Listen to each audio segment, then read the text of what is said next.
ایک صاحب محسن علی ہم سے پوچھتے ہیں، مولانا صاحب قرآن کریم میں نبی کریم صلی اللہ علیہ وسلم کے بارے میں آیا ہے کہ آپ شاعر نہیں ہیں، لیکن کچھ احادیث میں آتا ہے کہ نبی کریم صلی اللہ علیہ وسلم نے کچھ شعر بھی پڑھے ہیں، تو کیا رسول اللہ صلی اللہ علیہ وسلم کے وہ خود بنائے ہوئے شعر تھے یا وہ کسی اور شاعر کے شعر پڑھتے رہے ہیں؟ اس میں آپس میں موافقت نظر نہیں آتی۔ نہیں، اس میں کوئی تضاد نہیں، آپ نے کوئی شعر نہیں کہا، نہ آپ کو شعر سے کوئی مناسبت تھی۔ کسی دوسرے کے اشعار اگر بائی چانس آ گئے زبان پر کبھی کبھی تو وہ دہرا دیں۔ شاعر تو وہ ہے نا جو خود شعر کہے اور اس کو اس سے دلچسپی، ایسا کوئی معاملہ نہیں۔ قرآن جو کہتا کہ آپ شاعر نہیں، اس کا یہ معنی کوئی نہیں کہ آپ کو شعر سے کوئی محبت نہیں یا اچھے شعر آپ نے پسند نہیں کیے۔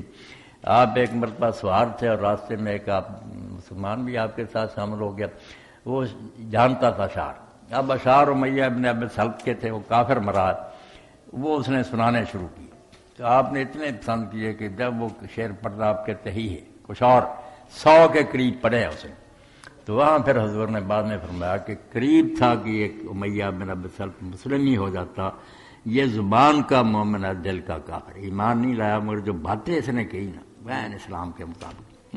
اس لیے اچھا شعر سننا کوئی برائی نہیں۔ آپ کے بارے میں جو کہا نا شاعر نہیں، اس کا مفہوم اور ہے کہ شاعری کی جو ہے نا اس سے تعلق نہیں۔ شاعر مبالغہ آرائی کرتے، جھوٹ بولتے ہیں، بات جو ہے نا ایک شعر اس کو من بنا دیتے ہیں، یہ ان کی شاعری کی خوبی ہوتی ہے کہ بڑھائیں نا بات پھر ہی لذت آ، مگر دین کے لیے یہ بات بالکل مناسب ہے۔ نبی جو ہے نا بات کو بڑھائے گٹائے تو دین ہی تباہ ہو جائے۔ اس لیے شاعر کا معنی ہے کہ آپ اپنی طرف سے مبالغہ کر کے ایک بات جس کی کوئی خیالی باتیں، وہ بھی شاعری جو ہے نا ایک سچائی بنا کر دکھا دیتی ہے۔ اس لیے کہا کہ آپ جو کہہ رہے ہیں یہ حقائق ہیں، شاعری نہیں ہے، یعنی مبالغہ نہیں یا گڑی ہوئی باتیں، وہ ان معنوں میں کہ شاعر نہیں، ورنہ اچھے شعر آپ نے پسند بھی کیے، خود نہیں کہے۔